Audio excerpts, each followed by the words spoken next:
Doctor साहब देखी ना हमार बेटा की का हो गइल बा, सांस नहीं के ले पावत। देखी ना ए बेटा मुंह खोलना रे बाबू।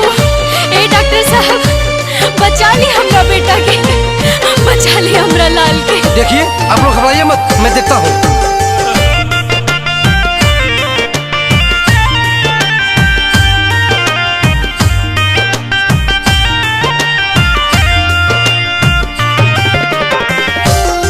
डॉक्टर साहब का भइल हमार लड़का के? आपका बेटा कोरोना पॉजिटिव है, आप लोग बैठिए, उसका इलाज चल रहा है। हे भगवान ये का हो गई?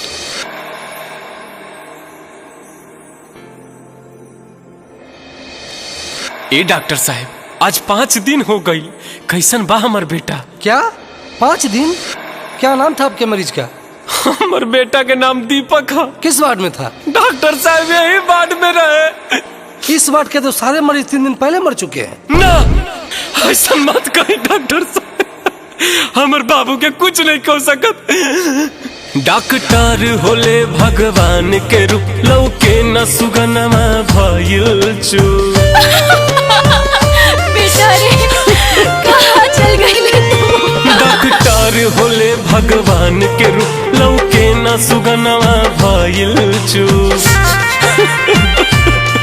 जियाते जी मुहावा ना देखनी, मरलो बनयसन सजा देखनी है। सुना सीनावा में सांस देता ना था, बबुआ के लाश देता। सुना सीनावा में सांस देता बचावा के लाश देदा।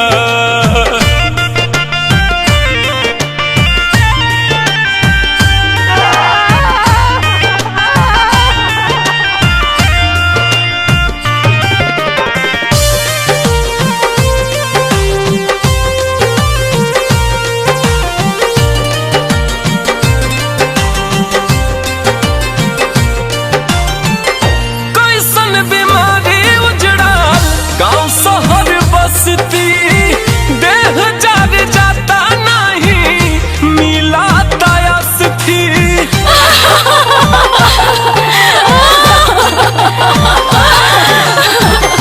कैसन बीमारी उजड़ल गाँव शहर बसती, देह जार जाता नहीं, मिला तयस्ती। देखिए ऑक्सीजन की कमी की वजह से आपका बेटा मर गया। अरे तो लसियाता देत केहू कफन हरियर बांस देता ना था, बबुआ के लाश देता। सुना सीनावा में सांस देता ना था, बबुआ के लाश देता। भगवान ये धरती पे कैसन तांडव होता, हमार बेटा के कफन तक नसीब ना भइल। हम अपन बाबू के चेहरा तक ना देख पैनी।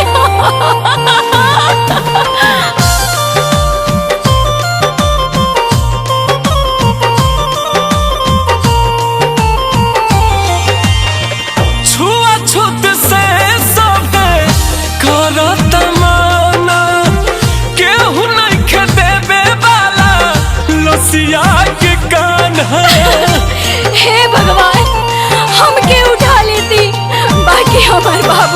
तारी छुआछूत से सभे करता माना, केहू नइखे देवे वाला लसिया के कान्हा।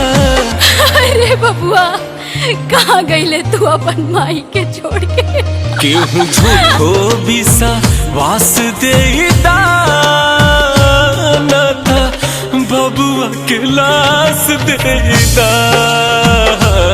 सुना सीनावा में सांस देता नाता बचवा के लाश देता।